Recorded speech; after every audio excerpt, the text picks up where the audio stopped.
ng sibuyas! Kaya Nakakayak na ako, GM. Oo. Wala siya kamalay-malay na nasundo na pala siya.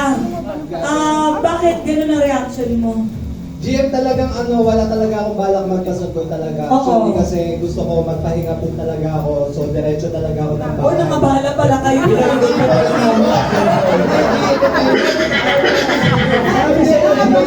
Ayaw ko talaga ng sabi ng family ko talaga. Sabi ko sa kanila, kaya ko naman mag-commute since sa Manila lang naman po ako mag-risk.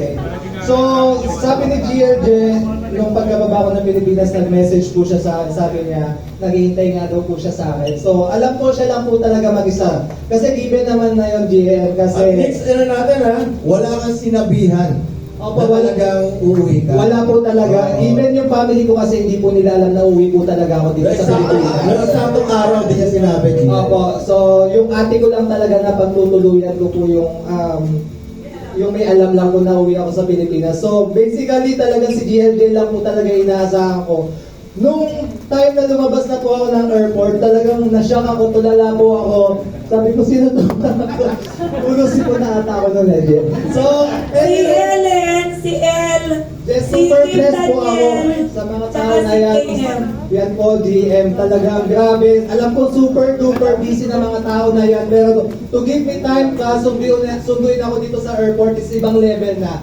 And of course, talagang shock na ako. Naglalakad po kami palabas. Sabi nila kakain daw po kami. So hindi po ako makapaniwala kasi kasama ko po sila. But the best part, imagine, paglabas ko to, siya ako, nandun po yung G-Wagon, grabe yun! Kasi Dito yung sabi sa Pilipinas. just to clear lang guys, yung G-Wagon, normal lang yun sa Dubai.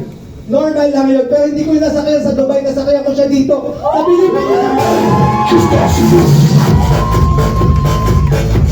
Wala na!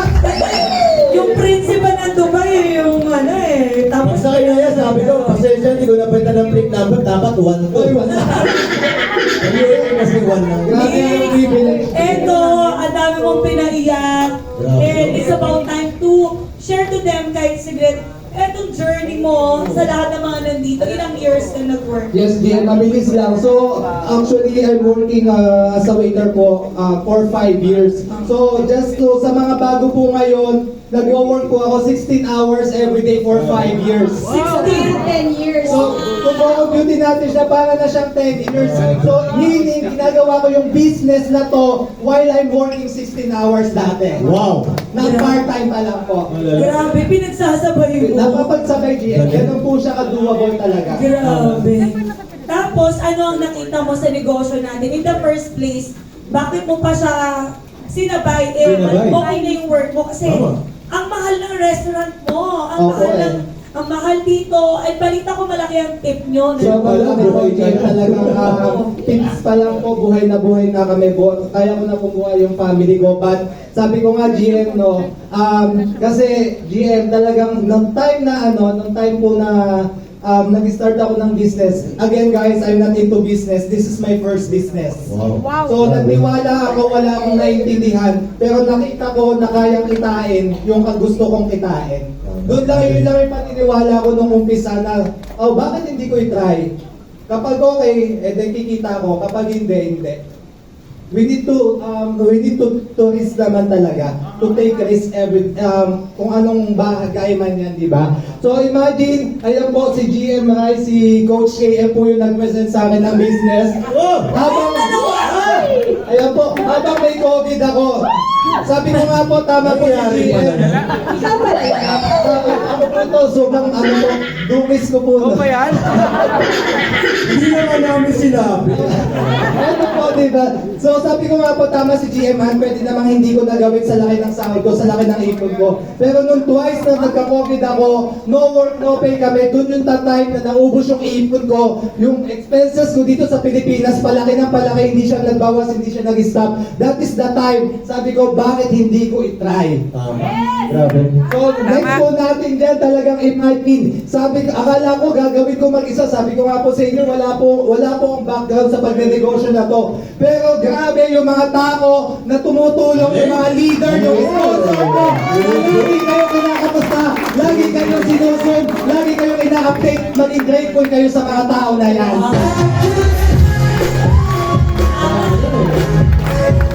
Ayun. Grabe. Galing? Journey. Ayan, Grabe, next. GM. Ayan, GM, no? Hindi na umiyak, GM. Naiyak ko na doon kanina sa upuan, eh. So, GM, the time na talagang sabi ko, this is the time na kailangan ko itodo yung negosyo. Sabi ko, kaya ako naging OFW para sa family. Mag-a-agree lahat ng OFW, mga international dyan.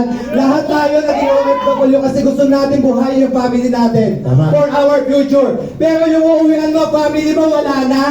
Ibang level na siya. Diba? Kaya nga tayo nasa ibang bansa para sa kanila eh. Tapos yung naipon natin, wala na tayong pagkakagastusan.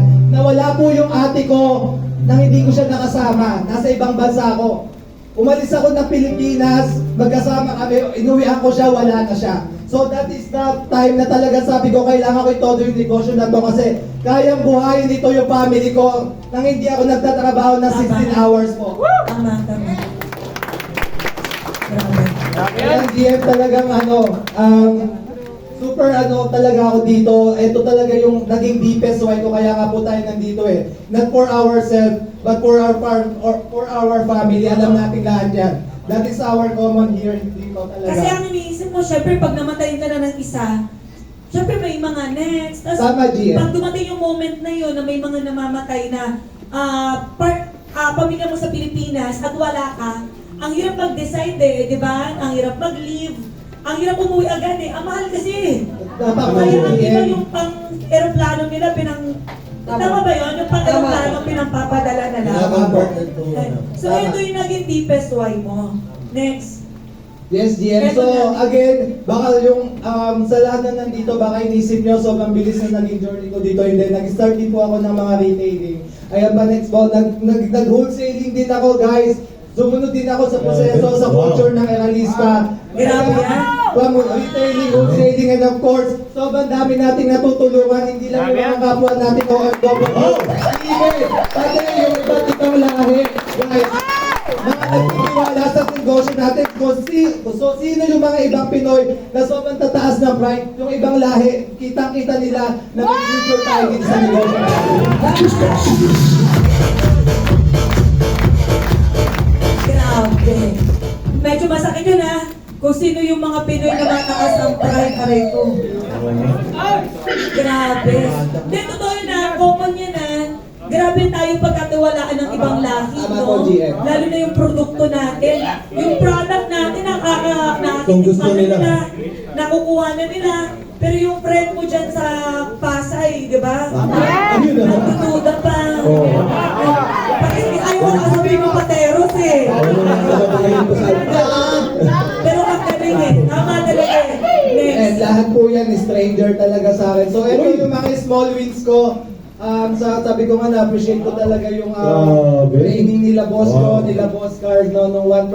Let's post our small wins. Grabe. Ito mga resulta to, hindi to resulta ng pagtatrabaho ko. Sabi ko po sa inyo, even isang pa ako, hindi ko nabili kasi alam ko, may inaasahan ako na malaking sahod every month. So, maya ko na lang.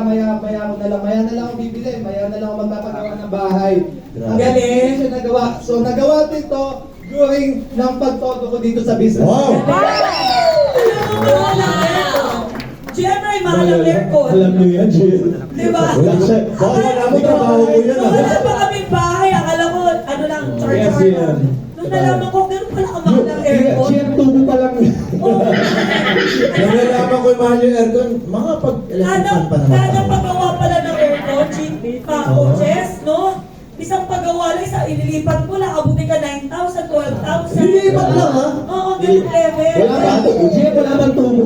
Bola ko lang, ako na naglilipat. Sabi ko nga, wala naman sabi ko nilipat yan, taon-taon din. Hindi po biro ang isang aircon. Sino nag-agree doon? Parang na-trauma ka sa aircon, GM. Hindi naman. Para sa aircon, wala kakapalit nyo lang. Oo, ang dami pwede makita, aircon pa nakita mo.